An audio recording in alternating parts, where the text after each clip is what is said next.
नमस्कार, स्वागत है आपका इस बड़े विश्लेषण में क्योंकि आज जो है बड़ा ही महत्वपूर्ण दिन है। इस दिन का काफ़ी लोगों को इंतज़ार था कि क्या कुछ रहने वाला है।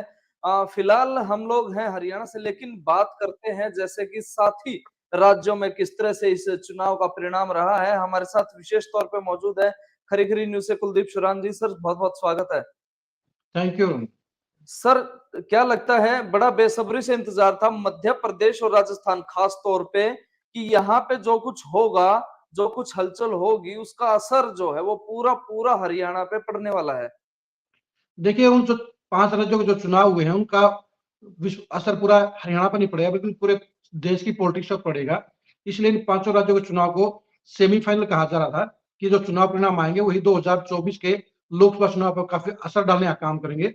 तो इसलिए पूरे देश के साथ-साथ हरियाणा की पॉलिटिक्स पर भी इन चुनाव का बड़ा असर है और खास तौर पर जो राजस्थान के जो चुनाव परिणाम आए हैं, उनका हरियाणा की सियासत पर गहरा असर पड़ने वाला है।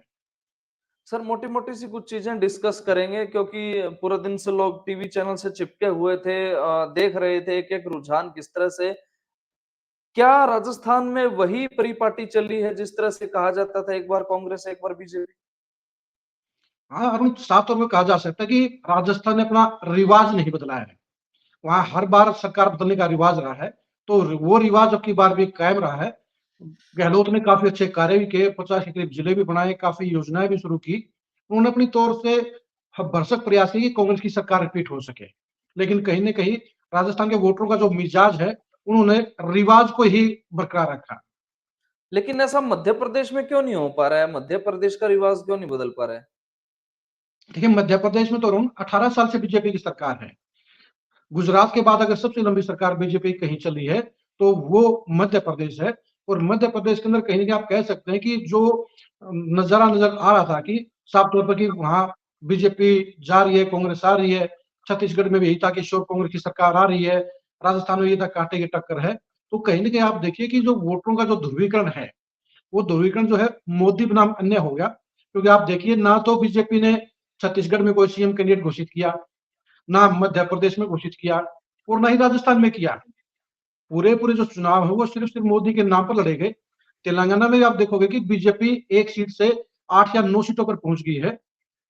उनका कैंपेन बाद में धीमा पड़ा है। अगर बीजेपी वहाँ पे थोड़ा-सा और जोर लगाती, तो कहीं न कहीं उसका एक बड़ा असर पड़ने वाला था, जिसके चलते बीजेपी को बड़ा फ़ायदा होता। तो बीजेपी ने कहीं न कहीं उस चीज़ को रोकने के लिए कहीं न कहीं काम शुरू किया है और उसके चलते ही बीजेपी को बड़ी कामयाबी मिली है। मुद्दे तो शायद इतने प्रभावी नहीं रहे, एक वो रिवाज वाली बात होगी सर। हाँ, देखिए, मुद्दे क्या है, राजस्थान में आप देखेंगे कि काम-काज के मामले में कोई क्योंकि अगर गहलोत काम कोई काम की बात करें तो गहलोत सरकार ने जो है वो इंश्योरेंस सबसे ज़्यादा दिया, हेल्थ में सबसे ज़्यादा दिया, पुरानी पेंशन की बात हो, सारी वो चीज़ें की हैं जो हिमाचल में आपने जिस तरह से विश्लेषण किया था हिमाचल का, वो सारे मुद्दे राजस्थान में थे। वही गारंटियाँ जो हिमाचल की गारंटियाँ थी, जो कर्नाटक की गारंटियाँ थी, कांग्रेस ने तीनों राज्यों में वही गारंटियाँ लागू करने का काम किया, घोषणाएँ भी की। लेकिन ये कहीं न कहीं जो एक मोदी के आगे के जो है राहुल गांधी की जो पदयात्रा थी, जो भारत जोड़ो यात्रा, वो टिक नहीं पाई और तेलंगाना में भी आप कह सकते हैं कि जो उसकी तेलंगाना की सरकार पलटने का काम किया, वहाँ पर कांग्रेस की लोकप्रियता नहीं थी, बल्कि जो 10 साल की सरकार थी, उसके खिलाफ लोगों ने वोट दिया है। तो साफ तौर पे कह सकते हैं कि इसमें मुद्दे गौण हो गए हैं और जो कैंडिडेट थे, कैंडिडेटों की लड़ाई थी। आप देखिए, राजस्थान में लगभग 15 से 16 इंडिपेंडेंट विधायक बन रहे हैं। यानी टिकटों के वितरण में बीजेपी से भी गलतियां हुई, कांग्रेस से भी गलतियां हुई। कहीं न कहीं ओवर कॉन्फिडेंस के अंदर छत्तीसगढ़ के अंदर, मध्य प्रदेश के अंदर, राजस्थान में कांग्रेस ने कैंडिडेट सिलेक्शन में गलतियां की हैं। यही वजह है कि उसकी सरकार जो है चली गई है और बीजेपी तीनों प्रदेशों में हैट्रिक ला गई है। सबसे बड़ा सवाल जेजेपी हरियाणा से राजस्थान में पहुंची और वहां पे बहुत जोर शोर से प्रचार प्रसार किया, चौपर भी उड़ाए, लेकिन क्या उसका फायदा हो पाया या फिर वो एक स्ट्रेटेजी थी सिर्फ बीजेपी को वोट दिलवाने की? नहीं, साफ तौर पे कह सकते हैं कि वहाँ का जो जेजेपी और दुष्यंत चौटाला का जो मकसद था अरुण, वो एक अलग टाइप का मकसद था। आप देखिए कि 1 महीने पहले सब जगह यही एक माहौल था कि राजस्थान में किसी की सरकार नहीं बनेगी, हंग असेंबली आएगी। तो दुष्यंत चौटाला को भी शायद ये लगता था कि भई अगर 3-4 वो एमएलए बना लेते हैं, तो उसके डबल फायदे होंगे। पहला तो ये कि राजस्थान में सरकार में हिस्सेदारी हो जाएगी और दूसरा, हरियाणा के अंदर जो मौजूदा गठबंधन है बीजेपी के साथ में, वो बरकरार रह जाएगा। इसलिए दुष्यंत चौटाला ने एक सही कैलकुलेशन के साथ उन्होंने एंट्री तो की, लेकिन जो रिजल्ट वो चाहते थे वो रिजल्ट नहीं मिला, और वहां पर जो है जेजेपी की दुर्गति होगी। कहीं ना कहीं जो वोट बैंक मिलना चाहिए था जेजेपी का, जो उम्मीद कर रहे थे दुष्यंत चौटाला, वो उसके प्रत्याशियों को नहीं मिला। क्योंकि लड़ाई सीधी, आप देखिए कि लड़ाई राजस्थान में सीधी लड़ाई कांग्रेस और बीजेपी में हुई है। हनुमान बेनीवाल भी रिकाउंटिंग में जीते हैं। जिनको मान रहे थे कि भाई जो है वो 30-40 सीटें जीत सकते हैं, उस हनुमान बेनीवाल की पार्टी की 2 सीटों पर रह गई है। यानी वोटों का सीधा ध्रुवीकरण हुआ। और आप देखिए कि हरियाणा के साथ में जो बेल्ट है, उस पे अगर आप गौर करेंगे तो बीजेपी के सिर्फ 2 एमएलए जीते हैं। यानी झुंझुनू और जो है पूरा हनुमानगढ़ जो जिला है, उसमें आप देखेंगे तो कांग्रेस की वहां पर हवा चली है। आज सिर्फ एक भादरा सीट ऐसी है जहां पर जो है बीजेपी जीती है। बाकी सारी सारी सीटों के ऊपर जो है कांग्रेस को कामयाबी मिली है। तो कहीं ना कहीं जो सचिन पायलट की जो बेल्ट थी, उस बेल्ट का खामियाजा कहीं ना कहीं हुआ है। आदिवासी बेल्ट में कांग्रेस को नुकसान हुआ है। तो गहलोत का जो जादू चलना चाहिए था, वो जादू कहीं ना कहीं जाटों पे तो चला है, लेकिन जो है बाकी जो इनर जो राजस्थान था, जो गुजरात के साथ लगता राजस्थान था, वहां पर बीजेपी को बड़ी लीड मिली है, बड़ी कामयाबी मिली है। और यही वजह है कि बीजेपी आज सत्ता में आ गई है और कांग्रेस को सत्ता से बेदखल होना पड़ा है। लेकिन बड़ी बात है जिस तरह से अगर कांग्रेस की बात करें तो यहाँ से भी नेता काफ़ी हरियाणा से भी गए और एक इंतज़ार था, एक बड़ा इंतज़ार था कि जिस तरह से राजस्थान में अगर कांग्रेस को बढ़त मिलती है, तो हरियाणा पे प्रभाव पड़ेगा और हरियाणा में भी एक लहर चलेगी। देखिए हरियाणा के नेताओं का इन तीनों स्टेटों के राज्यों में एक बड़ा प्रभाव था, बड़ा रोल था। क्योंकि कुमारी शैलजा छत्तीसगढ़ की प्रभारी थी, रणदीप सुरजेवाला मध्य प्रदेश के प्रभारी थे, और जो है सिलेक्शन कमेटी के अंदर किरण चौधरी भी मौजूद थी। दीपेंद्र हुड्डा ने भी राजस्थान के दौरे किए। यानी कांग्रेस के हरियाणा के नेताओं की बड़ी जिम्मेदारी थी। और सरकार नहीं आने के चलते तीनों ही नेताओं को मायूसी हाथ लगी है। क्योंकि कहीं ना कहीं आप देखिए एसआर के तिगड़ी भी ये सपना देख रही थी कि अगर मध्य प्रदेश में, छत्तीसगढ़ में अगर उनकी सरकार बन जाती है तो क्रेडिट उनको मिलेगा, उनसे उनका जो रसूख बढ़ेगा, हाईकमान के आगे नंबर बढ़ेंगे, और हरियाणा की पॉलिटिक्स में वो कहीं भूपेंद्र हुड्डा के सामने मजबूती से खड़े होंगे। लेकिन मध्य प्रदेश और छत्तीसगढ़ में सरकार नहीं आने के चलते अब एसआर की तिगड़ी को भी झटका लगा है। और जो माहौल बनना चाहिए था, वो माहौल कांग्रेस के पक्ष में हरियाणा में अभी नहीं बनेगा। तो देखिए पड़ोस का असर तो होता है। उसको हम दो दो भागों में बांटते हैं। अगर हम देखें कि जो हरियाणा के साथ लगती बेल्ट है, उस बेल्ट में अगर रिजल्ट देखें, जाट बेल्ट में रिजल्ट देखें तो कांग्रेस को फायदा हुआ है। लेकिन अगर सरकार का माहौल देखें तो उसके हिसाब से बीजेपी को फायदा हुआ है। क्योंकि 2013 में बीजेपी की सरकार बनी राजस्थान में, तो 14 में हरियाणा में बीजेपी की सरकार बन गई।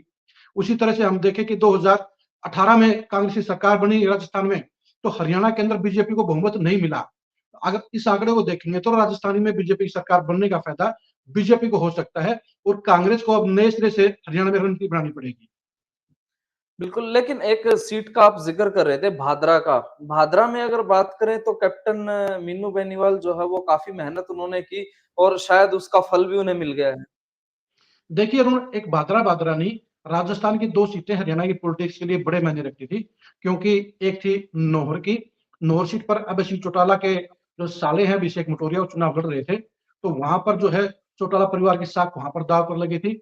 और भादरा सीट ऐसी थी जो बीजेपी की सबसे कमजोर सीटों में शामिल थी।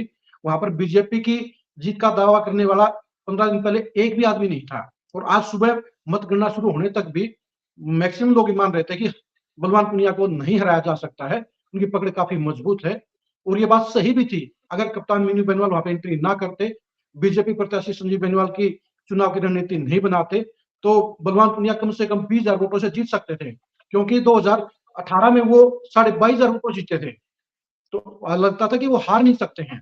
लेकिन निश्चित तौर पर कप्तान मीनू बेनीवाल के चुनाव कैंपेन ने, उनकी रणनीति ने और पूरे पूरे चुनाव मैनेजमेंट ने संजीव बेनीवाल की बड़ी मदद की, और इसलिए वहां पर जो है बीजेपी की जीत का खाता खुला। अब इन चुनाव को अगर देखेंगे किस तरह से अब हरियाणा पे इसका कितना असर रहेगा, किस तरह से रणनीतियाँ बदलेंगी? क्योंकि ये कह सकते हैं कि रिक्रिएट एक सारा मैनेजमेंट अब करना पड़ेगा हर पार्टी को। देखिए अरुण, इसमें दो तरह की बातें हैं। अगर हम 2018 को देखें, 2018 में राजस्थान में बीजेपी की सरकार चली गई थी, कांग्रेस की सरकार आई थी, लेकिन उसके बावजूद हरियाणा में लोकसभा चुनाव में बीजेपी 10 की 10 सीटें हरियाणा में जीत गई थी। अब 2024 के अंदर पहले लोकसभा के चुनाव होंगे, तो लोकसभा के चुनाव के हिसाब से बीजेपी को अपनी तैयारियां करनी पड़ेंगी। अब कांग्रेस को अपनी तैयारियां करनी पड़ेंगी। 2024 का जो हरियाणा का विधानसभा चुनाव है, वो निश्चित तौर पर अलग माहौल में लड़ा जाएगा। उसके ऊपर जो लोकसभा के चुनाव होंगे, उनका बड़ा असर पड़ेगा। लेकिन एक बात जरूर है कि जब पड़ोस में कोई अगर हलवा बनता है तो उसको खुशबू जरूर आती है। तो बीजेपी को खुशबू जरूर आएगी और अब विरोधी पार्टियों को खासतौर पर कांग्रेस को चौकन्ना होना पड़ेगा, क्योंकि अब बीजेपी के अंदर मोटिवेशन बढ़ेगा, मोदी का दबदबा बढ़ेगा और बीजेपी की जो है इलेक्शन कैंपेन वो ज्यादा धारदार होगी। यहाँ का आप देख सकते हैं कि भी नुकसान किसको हुआ है। नुकसान सबसे ज्यादा जेजेपी को हुआ है, क्योंकि उनके सारे प्रत्याशियों की जमानत जब्त हो गई है। नुकसान अभय सिंह चौटाला को हुआ है, उनके एकमात्र रिश्तेदार चुनाव हार गए बीजेपी की टिकट पे। नुकसान आम आदमी पार्टी को हुआ है, क्योंकि तीनों स्टेटों में आम आदमी पार्टी के सारे प्रत्याशियों की जमानत जब्त हो गई है। यानी हरियाणा का जो अगला इलेक्शन है वो सीधे तौर पर बीजेपी और कांग्रेस में आमने सामने की टक्कर में होगा, और वो टक्कर में जो पार्टी बेटर कैंडिडेट उतारेगी उसी पार्टी की जीत होगी। क्योंकि आप देखिए राजस्थान में 16 निर्दलीय विधायक बनना इस बात का प्रतीक है कि जो जो पार्टी गलती कर गई उस पार्टी को उन सीटों से हाथ धोना पड़ा, और जो मजबूत कैंडिडेट थे, फील्ड के कैंडिडेट थे, वो इंडिपेंडेंट भी चुनाव जीते हैं। अब 2019 में अगर हम देखें अरुणा, इसमें हरियाणा के अंदर जो है कांग्रेस ने क्या गलतियां की। कांग्रेस ने गलतियां ये की कई से कमजोर कैंडिडेट दिए। अगर 5000 वोट जो है कांग्रेस को और मिल जाते वहां पर 2019 में, तो हरियाणा में कांग्रेस की 40 सीटें हो जाती और इंडिपेंडेंट के साथ मिला के कांग्रेस की सरकार आ सकती थी। यही कहानी बीजेपी के साथ थी। बीजेपी 75 पार के नारे में फंस गई, तो उसने भी लगभग 8-10 कैंडिडेट ऐसे दिए जो चुनाव हार गए, और अच्छे कैंडिडेट को टिकट नहीं दी, जिसकी वजह से वो भी बहुमत हासिल नहीं कर पाए। तो राजस्थान का सबक यही है कि जो पार्टी बेस्ट कैंडिडेट उतारेगी वही लोकसभा के चुनाव जीतेगी और वही विधानसभा चुनाव जीतेगी। हाँ, लेकिन एक सबसे बड़ा फैक्टर है, वो है मोदी फैक्टर। आप देखिए कि तीनों, चाहे छत्तीसगढ़ है, मध्य प्रदेश है, राजस्थान है, तीनों प्रदेशों में बीजेपी ने सिर्फ मोदी के नाम पर चुनाव लड़ा, मोदी की गारंटी लागू की गई, मोदी का फेस आगे रहा। बीजेपी ने किसी भी स्टेट में एक भी सीएम का फेस आगे नहीं किया, और ये भी हो सकता है उनकी तीनों प्रदेशों में, यानी मध्य प्रदेश में, छत्तीसगढ़ में और राजस्थान में बीजेपी हो सकता है तीनों जगह नए सीएम बना दे। और यही वजह है कि बीजेपी के लिए अब 2024 का हरियाणा का चुनाव भी कहीं ना कहीं मोदी की आंधी में, मोदी के नाम पर, मोदी के काम के नाम पर ही लड़ा जाएगा। इसलिए कांग्रेस के लिए चुनौतियां बढ़ी हैं, बीजेपी का हौसला बुलंद हुआ है, और ऐसे में 2024 का हरियाणा का चुनाव अब नए समीकरणों में लड़ा जाएगा। कांग्रेस के लिए नए से रणनीति बनानी पड़ेगी, और बीजेपी को भी और कॉन्फिडेंस से बचना होगा, क्योंकि 2019 में 75 पार के नारे के चक्कर में बीजेपी का बंटाधार हो गया था। अब देखने की बात है कि बीजेपी इन 3 स्टेटों की जो बंपर जीत के बाद हरियाणा को लेकर क्या संजीदा तरीके से चुनाव लड़ेगी, क्या सही कैंडिडेटों को आगे करने का काम करेगी, और चुनावी मुद्दों को लेकर क्या रणनीति बनाने का काम करेगी। बिल्कुल तो इस लिहाज से तो देखें फिर ये टिकट बहुत सारी काटनी पड़ेंगी, टिकटें। देखिए रोहन, अगर हम 2019 का चुनाव अगर हम देखें, पहले लोकसभा के चुनाव हुए थे, लोकसभा चुनाव में आपका खुद का जो सोनीपत पार्लियामेंट सीट है उस पर रमेश कौशिक को जिताने वाला कोई नहीं था। लेकिन जब पुलवामा का मामला आया, उसके बाद जब सर्जिकल स्ट्राइक हुई, तो हालात बदल गए। तो धर्मवीर जैसे, रमेश कौशिक जैसे, ब्रजेंद्र सिंह जैसे जो भी तमाम लोग थे जिनकी कोई गुंजाइश नहीं थी, वो चुनाव जीत गए, और दीपेंद्र हुड्डा चुनाव हार गए। तो कैंडिडेट तो निश्चित तौर पर बीजेपी को सोचना पड़ेगा कि वर्तमान हालात में अगर चुनाव लड़ेंगे तो बीजेपी को कम से कम 8 सांसदों के जो है टिकट काटने पड़ेंगे हरियाणा में, नए फ्रेश चेहरों को टिकट देनी पड़ेगी। हाँ, अगर मोदी साहब फिर से कोई ऐसा बड़ा कारनामा कर दे जिसके चलते देश में फिर से सुनामी आ जाए, तो फिर किसी को टिकट दे दे, अरुण तो पार चला जाएगा। लेकिन ये तय है कि लेकिन आज की तारीख में हरियाणा में जो है बीजेपी की कोई लहर नहीं है। कांग्रेस को 9 साल की बीजेपी की सत्ता का फायदा मिल रहा है, लेकिन सवाल ये है कि जो पार्टी बेटर कैंडिडेट उतारेगी, जो पार्टी धरातल पे काम करेगी, उस पार्टी के चुनाव जीतने की संभावनाएं बढ़ेंगी। और सबसे पहली बात है कि पहले लोकसभा चुनाव आएंगे, लोकसभा चुनाव में जो पार्टी आगे रहेगी उसका रुतबा बढ़ेगा, उसका प्रभाव बढ़ेगा। बीजेपी के लिए ये चिंता की बात है कि वो पिछली बार लोकसभा की सभी 10 सीटें जीतने के बाद भी विधानसभा में बहुमत हासिल नहीं कर पाई थी।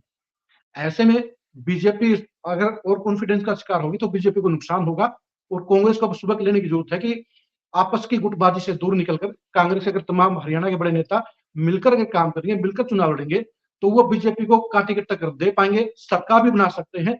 अगर वो आपसी गुटबाजी में लड़ाई में उलझे रहे तो फिर बीजेपी एक बार फिर से फायदा उठा ले जाएगी। लेकिन एक बड़ी बात है सर, जिस तरह से देख रहे थे यहाँ पे हरियाणा का, अगर वो देखे बीजेपी जो है वो लगातार ग्राउंड लेवल पे काम कर रही है, जबकि कांग्रेस का भी संगठन भी यहाँ पे नहीं बना है। तो हम कैसे माने कि ये संगठन बनने देंगे? क्योंकि जब भी कांग्रेस का प्रभारी आता है, उस प्रभारी को खा लिया जाता है, प्रभारी काम नहीं कर पाते हैं, संगठन आज तक बना नहीं है। तो ऐसी सिचुएशन में तो सबसे पहले तो लोकसभा में ही जो है वो जुत्तम पुजारी हो जाएगी, उसके बाद आगे क्या? सवाल इस बात का है अरुण की जो हरियाणा के जो बड़े कांग्रेस के नेता हैं, क्या उनमें एकता कायम होगी या नहीं होगी? क्योंकि जब तक एकता कायम नहीं होगी तब तक संगठन नहीं बन पाएगा। संगठन नहीं बन पाएगा तो बूथ लेवल तक जो है कैडर लड़ाई नहीं लड़ेगा। वो लड़ाई नहीं लड़ी जाएगी तो फिर बीजेपी का जिसका एक पन्ना प्रमुख है वो 50-50 के उन्होंने जो है एक-एक वोटर पे एक अपना बंदा तैनात कर रखा है तो उसको फायदा मिलेगा। कांग्रेस के लिए सिर्फ पॉजिटिव बात ये है कि हरियाणा में 10 साल की बीजेपी की सरकार हो जाएगी और 10 साल के बाद जनता में कुछ नाराजगियां होती हैं, कुछ निराशा होती है, कुछ पॉलिटिकल जो विधायकों के प्रति, सांसदों के प्रति जनता में विरोध होता है, उनकी नेगेटिविटी होती है, उसका फायदा उठाया जा सकता है। लेकिन मध्य प्रदेश को अगर देखें तो वहां 18 साल से बीजेपी की सरकार चल रही है और पिछली बार जो है बीजेपी की सत्ता चली गई थी 2018 में, वो तो सिंधिया के साथ जोड़ तोड़ करके बीजेपी ने सरकार बना ली। लेकिन अब जो है 5 साल के बाद बीजेपी ने बंपर जीत करके पहली बार 160 से ज्यादा सीटें मध्य प्रदेश में बीजेपी आई, जो पहले 18 साल पहले भी नहीं आई थी। यानी बीजेपी होमवर्क अच्छा कर रही है। तो कहने की कांग्रेस की कैलकुलेशन में, कांग्रेस के कैंडिडेट सिलेक्शन के अंदर और कांग्रेस की चुनाव कैंपेन में खामियां रही हैं। इस चुनाव में खास तौर पर मुझे लगता है कि कांग्रेस ने सबसे बड़ी गलती है कि उन्होंने मोदी के ऊपर सीधा अटैक किया।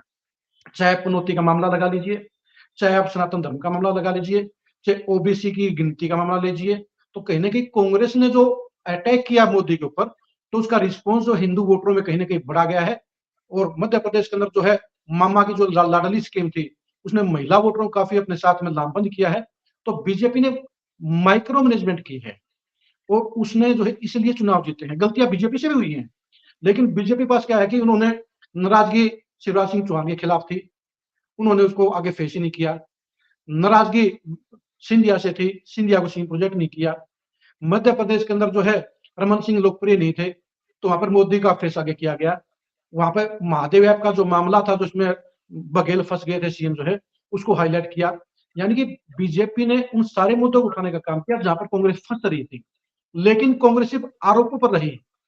वो आरोपों की पॉलिटिक्स के चलते वो ना तो सही कैंडिडेट दे पाई और कॉन्फिडेंस का शिकार होगी। क्योंकि आप देखिए जब तमाम जो चुनावी सर्वेक्षण थे पिछले 6 महीने से, सब ये कह रहे थे कि छत्तीसगढ़ में कांग्रेस की पक्की सरकार रिपीट होगी। सभी सर्वे ये कह रहे थे कि मध्य प्रदेश के अंदर भी कांग्रेस रिपीट कांग्रेस करेगी आएगी। और राजस्थान में कह रहे थे कांटे की टक्कर है, वहां पे पलड़ा भारी कांग्रेस का है। यानी तीनों प्रदेशों में जहां पर कांग्रेस 18 में जीती थी, खास बात ये है कि ये जो कांग्रेस की डबल हार हो गई, क्योंकि 2018 में तीनों जगह कांग्रेस जीती थी और अब तीनों जगह हार गई है। तो नुकसान जो कांग्रेस को अपनी गलतियों से हुआ है, अपनी कैलकुलेशन से हुआ है, उसकी चुनावी रणनीति को झटका लगा है। लेकिन अब 2024 के चुनाव से पहले अगर कांग्रेस ने इंडिया महागठबंधन को मजबूत नहीं किया, आप ये देखिए रहो कि इस चुनाव के अंदर जो है कहीं इंडिया गठबंधन कहीं नहीं था। अपनी-अपनी बिल्कुल, डफली बिल्कुल, थी, अपना-अपना राग था। सारे के बिल्कुल। सारे केजरीवाल मध्य प्रदेश में, छत्तीसगढ़ में जाकर कांग्रेस को गालियाँ बक रहे थे। अखिलेश यादव गालियाँ बक रहे थे। तो जो गठबंधन बनाया गया था, वो गठबंधन सिरे नहीं चढ़ा।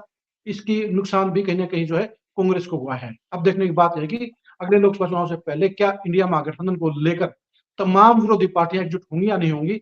लेकिन जिस तरह से मोदी का मैजिक चला है, उसने साबित कर दिया है कि लोकसभा चुनाव के अंदर मोदी बनाम अन्य ही होगा और बीजेपी के लिए कहीं न कहीं 2024 के चुनाव में मिशन 400 का एक नया नारा क्रिएट हो सकता है, जिसमें बीजेपी के लिए प्रचार की एक नई संभावनाएं खुलेंगी। विपक्ष बटा हुआ है, विपक्ष में कोई एक ऐसा नेता नहीं है जो पूरे विपक्ष को साथ लेकर चल सके। एनडीए की मुकाबले के लिए इंडिया में कोई ऐसा बड़ा चेहरा नहीं है। जो राहुल गांधी की जो भारत जोड़ो यात्रा थी, उसका असर आज खत्म हो गया है। तो यानी सारे के सारे विपक्षी दलों के लिए जहां चुनौतियां बढ़ गई हैं, वहीं अब बीजेपी के लिए भी सैनिक इंडिया जैसे नारे से बचना बेहद जरूरी होगा। क्योंकि और कॉन्फिडेंस में अगर आप गलत कैंडिडेट उतारेंगे, अगर आप गलत रणनीति बनाएंगे, तो ऐसे में भी जो है नुकसान हो सकता है। अब देखने की बात यह है कि 4 राज्यों में बीजेपी को जहां भरपूर फायदा मिला है।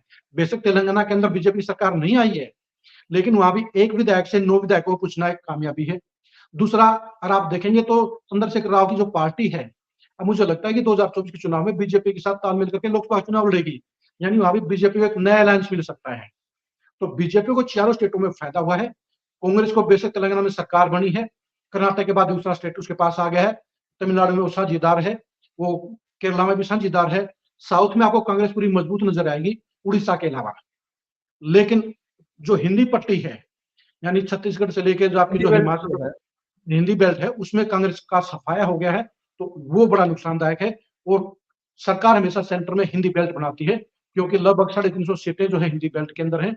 और ऐसे में 4 राज्यों के चुनाव से बीजेपी को बंपर फायदा हुआ है, कांग्रेस को बंपर नुकसान हुआ है, और इंडिया गठबंधन का भी बंटाधार हुआ है। एक बात आप कह रहे थे यहाँ पे कि मोदी लहर चलेगी, फिर से प्रभावी रहेंगे मोदी, एक तरफ़ा चीज़ें हैं। लेकिन उसके बावजूद भी आपने कहा कि हरियाणा में तकरीबन 8 लोकसभा की टिकटें जो है वो बदलेंगे। वो ऐसा क्यों?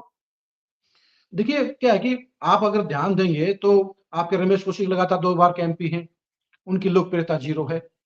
धर्मवीर सिंह 2 बार के लगातार एमपी हैं, उनकी लोकप्रियता 0 है। आपके रतनलाल कटारिया स्वर्गवासी हो गए हैं, उनकी जगह नया फेस लेके आना है। आपकी सुनीता दुग्गल सिरसा की सांसद हैं, उनके खिलाफ भारी नेगेटिविटी है। बृजिंदर सिंह अभी तक 5 साल में अपने क्षेत्र के 500 गाँव में एक बार भी नहीं जा पाए हैं। तो संजय भाटिया और नेगेटिविटी का शिकार हो गए, पानीपत से बढ़ गए हैं, करनाल को उनको भी देखा नहीं। तो मौजूदा सांसदों को हटाकर आप जो अगर नए फ्रेश चेहरे लेके आते हैं, उस कंडीशन में आपकी नेगेटिविटी खत्म होती है। नया फ्रेश चेहरा, उसके खिलाफ में उसके रिश्तेदार, उसका इलाका, उसके कास्ट के जो है वोटर नए जुड़ते हैं, तो उससे क्या होता है कि फिर मोदी का नाम प्लस में फ्रेश कैंडिडेट, उससे आपके लिए पॉजिटिविटी बन जाती है और उसमें जीतने की गुंजाइश बढ़ जाती है। अगर कांटे का मुकाबला होता है तो उसमें अगर पुराना कैंडिडेट हारने की गुंजाइश होती है। आप देखिए राजस्थान के अंदर क्या है कि कांग्रेस के लगभग 12 से 15 मंत्री हार गए हैं। जो नए फ्रेश चेहरे थे वो कांग्रेस जीती वहां पे, लेकिन जो पुराने महारथी थे वो चुनाव हार गए हैं। जैसे हरियाणा में बीजेपी का हुआ था 2019 में, 2 मंत्रियों के अलावा सारे चुनाव हार गए थे, वही कहानी राजस्थान में भी हुई है। तो अगर लोकसभा चुनाव में मोदी साहब को हरियाणा में 10 की 10 सीटें जीतनी है, तो नए सिरे से उनको चिंतन करना होगा, क्योंकि पुराने चेहरों पर दाव लगाने से परसेंटेज हमेशा कम होती है। 19 का एक अलग रोल था, अलग मामला था। पुलवामा के बाद देश के अंदर जो है इमोशनल जो अटैचमेंट थी, जो देशभक्ति की भावना थी, वो एकदम हाइक पे पहुंच गई थी, जिसकी वजह से जिसको टिकट मिली वही चुनाव जीत गया। लेकिन 2024 के चुनाव को लेकर कहीं ना कहीं सांसदों के कामकाज का भी पब्लिक के अंदर लेखा जोखा होगा, हिसाब किताब होगा, उनकी नाराजगी का टेस्ट होगा, और उसके हिसाब से उनको वोट मिलेंगे। लास्ट के 2 बड़े सवाल मैं पूछना चाहता हूँ। जेजेपी वहाँ से तो खत्म हो गई है। हरियाणा में अब क्या भविष्य रहेगा? गठबंधन रहेगा, नहीं रहेगा? और कितना ज़रूरी बीजेपी के लिए अब जेजेपी रहने वाली है? देखिए, अरुण, आपने एक बड़ा महत्वपूर्ण सवाल पूछा है, क्योंकि ये सवाल ऐसी पार्टी के बारे में जो इस समय हरियाणा में बीजेपी के साथ सत्ता की साझेदार है। तो राजस्थान में चुनाव लड़ने का मुझे लगता है कि जेजेपी को खामियाजा होगा। राजस्थान में चुनाव लड़ने से ये दुष्यंत चौटाला एक्सपोज हो गए हैं कि उनके साथ में जाट वोटर नहीं है। अगर आप जो है पूरा डिटेल निकालेंगे 20 के 20 कैंडिडेटों का, तो मुझे लगता है कि 50 या 60,000 20 कैंडिडेटों को मिले हैं। यानी आप एक्सपोज हो गए हैं, आपने बीजेपी को नुकसान पहुंचाने का काम किया है। कोटपुतली में बीजेपी सिर्फ 315 वोटों से जीती है, और वहां पर जो है जो कैंडिडेट को जो वोट मिले हैं उसके जेजेपी वाले को, उसने भारी नुकसान पहुंचाने का काम किया, क्योंकि वहां लड़ाई थी कांग्रेस बना बनने की, कांग्रेस सत्ता में थी। तो कहीं ना कहीं जेजेपी के चुनाव लड़ने का बीजेपी हाईकमान ने बुरा माना है, और बुरा मानने के चलते अब ये हो सकता है कि अगले 1 महीने के दौरान मुझे लगता है कहीं ना कहीं बीजेपी और जेजेपी गठबंधन को लेकर फाइनल फैसला हो सकता है, और फाइनल फैसले के अंदर बीजेपी जेजेपी को साथ रहने से इनकार ही करेगी। क्योंकि आप देखिए अरुण, एनडीए के अंदर जो है चाहे गोपाल कांडा की पार्टी थी चाहे जेजेपी थी, उनको इसलिए शामिल किया गया क्योंकि दूसरी साइड में इंडिया का महागठबंधन मजबूत हो रहा था। तो उसकी काउंटिंग के लिए, गिनती पूरी करने के लिए जेजेपी को शामिल किया गया था। आप देखिए पिछले 3.5 साल के दौरान एक बार भी बीजेपी जेजेपी की जो कोऑर्डिनेशन कमेटी उसकी मीटिंग नहीं हुई है, और इसलिए मुझे लगता है कि अब बीजेपी रिलैक्स हो गई है, मोदी फिर से लोकप्रियता ऊपर चढ़ गए हैं। तो उस कंडीशन में कहीं ना कहीं बीजेपी के अंदर प्रेशर भी है, इंटरनल प्रेशर है नेताओं का, कि हमें जेजेपी के साथ गठबंधन नहीं चाहिए। अकेले वीरेंद्र सिंह की फैमिली नहीं है, काफी सारे नेता ऐसे हैं, चाहे वो धनखड़ हैं चाहे कैप्टन अभिमन्यु, काफी सारे नेता ऐसे हैं जो नहीं चाहते कि गठबंधन रहे। तो मुझे लगता है हालात ऐसे बन गए कि बीजेपी के लिए जेजेपी की मजबूरी नहीं है। हरियाणा में जो बीजेपी जो पॉलिटिक्स है वो साफ तौर पर जाट और गैर जाट की पॉलिटिक्स में आ गई है। नायब सैनी को प्रेसिडेंट बनाने के बाद बीजेपी का वोट बैंक बढ़ा है। जैसे आपकी गोहना की सीट है, गोहना की सीट पे पिछली बार राजकुमार सैनी के कारण जो बीजेपी हार गई थी, और अब की बार बीजेपी की जीत की गुंजाइश बढ़ गई है, क्योंकि सैनी वोटर का जुड़ाव बीजेपी से दोबारा फिर होगा 14 की तरह। तो बीजेपी प्लस में हो रही है, जेजेपी का कुछ नहीं बचा है। जेजेपी के मुझे लगता है कुछ जो 2-4 बड़े चेहरे हैं, असरदार चेहरे हैं, वो भी अब बीजेपी के पाले में जा सकते हैं। तो ये सोच रहे थे कांग्रेस में जाए, कहाँ जाए, उनके लिए कहीं ना कहीं हो सकता है कि बीजेपी के साथ जुड़ जाए। तो इसलिए जेजेपी को भरपूर नुकसान होने की संभावना है और अगले 1-1.5 महीने में गठबंधन टूट भी सकता है। ये तो बड़ी बात हो जाएगी गठबंधन टूटना। तो लोकसभा से पहले अगर गठबंधन टूटता है तो एक ये कह सकते हैं कि जेजेपी के लिए तो बड़ा चैलेंजिंग हो जाएगा। बिल्कुल देखिए, बीजेपी के बगैर आज की तारीख में रहूं जेजेपी का कोई वजूद नहीं है। अगर जेजेपी के 10 के 10 विधायक जिनमें दुष्यंत चौटाला भी इंक्लूड हैं, उनको भी सीट जीतने के लिए बीजेपी के सहयोग की जरूरत पड़ेगी और बीजेपी ने अगर गठबंधन तोड़ दिया तो फिर दुष्यंत चौटाला के लिए भी अपनी सीट बचाना मुमकिन नहीं होगा। अभय सिंह चौटाला की बात करें तो वो भी वहां पे बीजेपी का प्रचार करते हुए नजर आए, जबकि हरियाणा में ध्रुव विरोधी हैं, भर भर के नहीं, नहीं, गालियां नहीं। देते हैं। उन्होंने बीजेपी का कोई प्रचार नहीं किया, उन्होंने सिर्फ अपने साले का प्रचार किया। उनकी सीट पर जिताने के लिए वहां पर गए। वो थे लेकिन तो लेकिन लेकिन आपको बीजेपी से आपको थे बता तो दूं, वो लेकिन बीजेपी से। उनके साले साहब के चुनाव हारने के चलते अब सिंह चौटाला भी आज निश्चित तौर पर टेंशन में होंगे, क्योंकि उनके लिए एकमात्र जो परिवार का सदस्य था, तो वो भी चुनाव हार गया है। तो ऐसे में उनके लिए सबसे बड़ी चिंता क्या है कि भादरा, आपने जो चर्चा की थी कप्तान मेनू बेनीवाल की, तो अभय सिंह चौटाला को नौहर के अपने साले की हार का दुख ज्यादा नहीं होगा, बल्कि वो भादरा में बलवान की पुनिया के जीत हार का। का टेंशन ज्यादा होगी, क्योंकि बलवान पुनिया के प्रचार के लिए खुद अभय सिंह चौटाला गए थे और ऐसे में अब वहां पर मीनू बेनीवाल सपोर्ट कर रहे थे संजीव बेनीवाल की। तो ऐसे में संजीव बेनीवाल की जीत के चलते अब जो है, जहां इलाहाबाद के अंदर मीनू बेनीवाल का रुतबा बढ़ गया है, वहीं अभय सिंह चौटाला के लिए खतरे की घंटी बज गई है, जो उनके लिए टेंशन बढ़ाने का काम करेगी। बहुत बड़ी बात है ये, जिस तरह से ये परिणाम है। हरियाणा में तो काफी कड़ाके की ठंड जो है उस समय से पहले शुरू हो गई है, क्योंकि मंथन करना पड़ेगा और विचार करना पड़ेगा, जब जाके ये चीजें होंगी। सर एक लास्ट टिप्पणी चाहूंगा, सिर्फ कुछ शब्दों में ये बताएं कि अब इनके बाद हरियाणा में किस तरह की हलचल उथल पुथल होने वाली है। देखिए रोहन, हलचल मुझे लगता है कुछ ज्यादा चौड़ी नहीं होगी, क्योंकि बीजेपी जहां खड़ी है वो और ज्यादा कॉन्फिडेंस में आएगी। हाँ, ये हो सकता है कि हरियाणा के 10-15 पॉलिटिकल चेहरे ऐसे थे जो इस उधेड़ बुन में थे कि भी वो कांग्रेस में जाए या बीजेपी में जाए, तो उनके लिए कहीं ना कहीं बीजेपी फर्स्ट चॉइस बन जाएगी। तो ऐसे में बीजेपी को कुछ 5-7 अच्छे चेहरे ऐसे मिल सकते हैं जो 2024 में उनके लिए उन सीटों पर जिताऊ साबित हो सकते हैं जहां बीजेपी कमजोर है। कांग्रेस के लिए अब चिंता बढ़ेगी, क्योंकि कांग्रेस के लिए अब जहां पड़ोस में बीजेपी सरकार आ गई है, वहीं माहौल के अंदर भी कहीं ना कहीं चुनौतियां बढ़ गई हैं। ऐसे में सीधी तौर पर मुकाबला बीजेपी कांग्रेस में होगा। तो टेंशन सभी नेताओं की बढ़ी है, चाहे वो अभय सिंह चौटाला है, चाहे वो दुष्यंत चौटाला है, चाहे भूपेंद्र सिंह हुड्डा है, चाहे कुमारी सैलजा है, चाहे रणदीप सुरजेवाला है। इतने बड़े नेता जो हरियाणा का अगला सीएम बनना चाहते हैं, उनके लिए टेंशन बीजेपी ने बढ़ा दी है। बीजेपी को निश्चित तौर पर फायदा हुआ है और हरियाणा में उसके लिए 2024 के लिए कुछ न कुछ अच्छा मैसेज आया है, जो उनको बूस्ट करने का काम करेगा। बिल्कुल, बड़ी बात है। धन्यवाद सर, ये चर्चा हम कर रहे थे 4 राज्यों के चुनाव के परिणाम के बाद। हालाँकि एक राज्य का अभी बाकी है, उसका देखते हैं। लेकिन हरियाणा में आपने जिस तरह से बताया कि सभी की टेंशन जो है बढ़ गई है, और ख़ास तौर पे आपने जिस तरह से बताया 8 सांसदों की टिकट भी जो है वो बदली जा सकती है। तो ऐसे में सांसदों की भी टेंशन बढ़ गई है, जो वहाँ नहीं गए उनकी भी टेंशन यहाँ पे बढ़ गई है। मैं सिर्फ एक पॉइंट और ये चाहूँगा, अगर हम कुछ ऐसा क्लियर कर पाएँ कि एमपी में और राजस्थान में सीएम का फेस कौन रहने वाला है? थोड़ा-सा, क्योंकि अभी हमारे पास 2-3 मिनट और हैं, हम उस पे बात कर सकते हैं। देखिए रोनू, सिंपल सी बात है कि बीजेपी हमेशा नई लीडरशिप की तलाश में रहती है। अगर बीजेपी को वसुंधरा राजे सिंधिया को सीएम बनाना होता, तो उन्हें सीएम प्रोजेक्ट कर देती। अगर उन्हें शिवराज सिंह चौहान को सीएम बरकरार रखना होता, तो भी वहां पर उनको सीएम प्रोजेक्ट करती। अगर रमन सिंह को सीएम बनाना होता, तो वहां पर उनको सीएम फेस प्रोजेक्ट करती। बीजेपी ने जब तीनों ही प्रदेशों में अगर सीएम प्रोजेक्ट नहीं किया, इसका मीनिंग यह है कि बीजेपी तीनों ही जगह नए फेस लेके आएगी। जैसे हरियाणा में मनोहर लाल खट्टर को लेके आई थी, ऐसे ही तीनों स्टेटों में नए फेस आएंगे। और वो नए फेस वो पर्सनल स्टेटस की बजाय कहीं ना कहीं संघ की विचारधारा के और बीजेपी के डेडिकेटेड लोग होंगे। उनमें महिलाएं भी हो सकती हैं, उनमें युवा भी हो सकते हैं। ये तय है, मुझे लगता है कि 99% जो तीनों स्टेटों में बीजेपी नए सीएम बनाने का काम करेगी, क्योंकि बीजेपी अब जो है, जो वोट बैंक मिला है, अब बीजेपी आप मान के चलिए बीजेपी 2029 को लेकर चलेगी। ये जो फेस नए आ गए हैं, इनको लेकर बीजेपी नहीं चाहती कि वे सिंधिया के भरोसे रहे, बीजेपी नहीं चाहती कि शिवराज सिंह चौहान के भरोसे रहे, बीजेपी नहीं चाहती कि रमन सिंह के भरोसे रहे। तो पार्टी को मजबूत करने के लिए बीजेपी हाईकमान निश्चित तौर पर नए चेहरों पर दाव लगाएगा और सत्ता के तीनों ही प्रदेशों में नए सरताज बनेंगे। राजस्थान में जिस तरह से सांसद थे बाबा बालक नाथ जी, जो रोहतक से भी संबंध रखते हैं, स्थल गौहर से, तो वो सांसद थे, उन्हें विधानसभा का चुनाव इसीलिए लड़वाया था। हो सकता है वो हों मुख्यमंत्री के चेहरे। नहीं, मुझे नहीं लगता वरुण ऐसा होगा, कि बीजेपी ने पहली बार एक नई रणनीति के तहत चुनाव लड़ा, चाहे वो छत्तीसगढ़ था, चाहे वो मध्य प्रदेश था, चाहे राजस्थान था। उन्होंने, आप देखिए, लगभग 10 से 12 सांसदों को चुनाव मैदान में उतारा।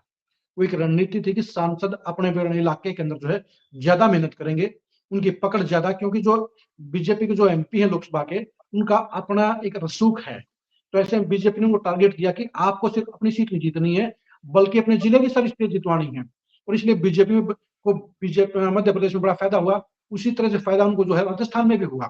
तो मुझे लगता है कि बालकनाथ को वो जो है मुख्यमंत्री बनाने का काम करे, क्योंकि बाबा बालकनाथ के जरिए उन्होंने एक इंपोर्टेंट तिजारा की सीट जीती जरूर है, लेकिन वो सीएम की रेस में शामिल नहीं है। ये क्या होता है, चुनाव जितवाने के लिए योगी आदित्यनाथ ने तिजारा में कहा था, चुनाव के जब प्रचार के लिए आए थे अंतिम दिन, उन्होंने कहा था कि तिजारा से नया सितारा मिलेगा।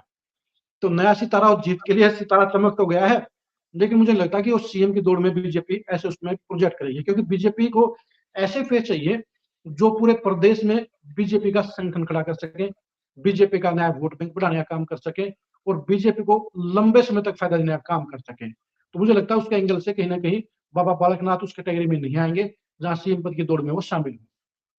बिल्कुल, धन्यवाद सर इस चर्चा में जुड़ने के लिए और अपने दर्शकों को बताने के लिए कि क्या कुछ इन राज्यों का असर हरियाणा पे पड़ने वाला है, क्योंकि अगला पड़ाव जो है वो हरियाणा में ही रहने वाला है और हरियाणा में बड़ी उथल-पुथल आपने बताया कि बड़ी टेंशन और बड़ी उथल-पुथल होने वाली है। सर धन्यवाद, बहुत-बहुत धन्यवाद इस चर्चा में जुड़ने के लिए। Thank you, thank you. तो ये था कुलदीप शोरान जी हमारे साथ खरी-खरी न्यूज़ से जो जुड़े इस चर्चा में और उन्होंने बताया कि इन 4 राज्यों के परिणाम का किस तरह से हरियाणा पे असर वो रहने वाला है।